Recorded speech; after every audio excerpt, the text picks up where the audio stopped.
In today's video, I'm going to show you exactly how to set up approval processes on Monday.com so you can streamline reviews, reduce back and forth emails, and keep your team aligned.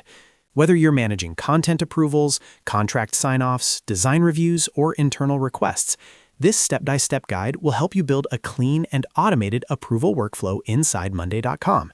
If you find this helpful, make sure to hit that like button and subscribe to the channel for more Monday.com tutorials and productivity guides. All right, let's get started. First, log into your Monday.com account.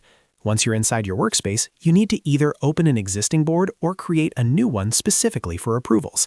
If you already have a board where work items live, like a content calendar or project tracker, you can add approvals directly there. If not, click on Add Board and create a new board. You might name it something like Content Approvals, Contract Approvals, or Design Review, depending on your workflow.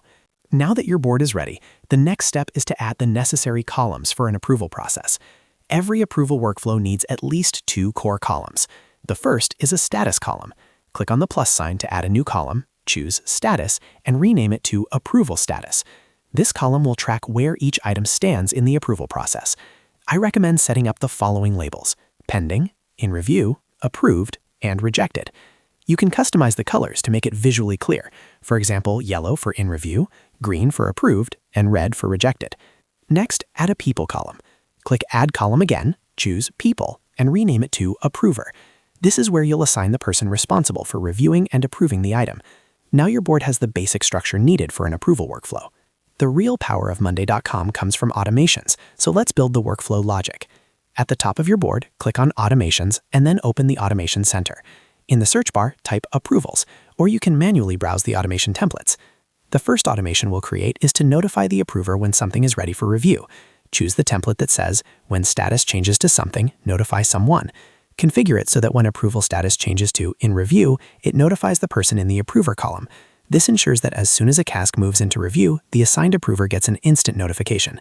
Next, let's automatically move approved items to a separate group. First, make sure you have a group on your board called Approved.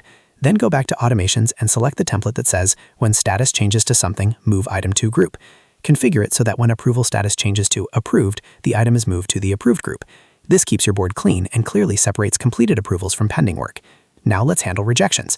Choose the automation template that says, when status changes to something, notify someone. Set it so that when approval status changes to Rejected, it notifies the item creator or requester. This way, the person who submitted the item immediately knows it needs revisions without you having to manually message them. Finally, here's an optional but powerful automation. If you want to automatically assign an approver when a new item is created, choose the template that says, when item is created, assign someone. You can set a default approver for all new items or customize it based on the group the item is added to. This removes manual assignment and ensures nothing slips through the cracks. And that's it. You now have a fully functional approval process inside Monday.com, complete with status tracking, automatic notifications, item movement, and optional auto-assignment. This setup helps eliminate confusion, speeds up decision-making, and gives you complete visibility over what's pending, approved, or rejected. If this tutorial helped you set up your approval workflow, make sure to like this video and subscribe to the channel for more Monday.com tips, automations, and productivity guides. Thanks for watching, and I'll see you in the next video.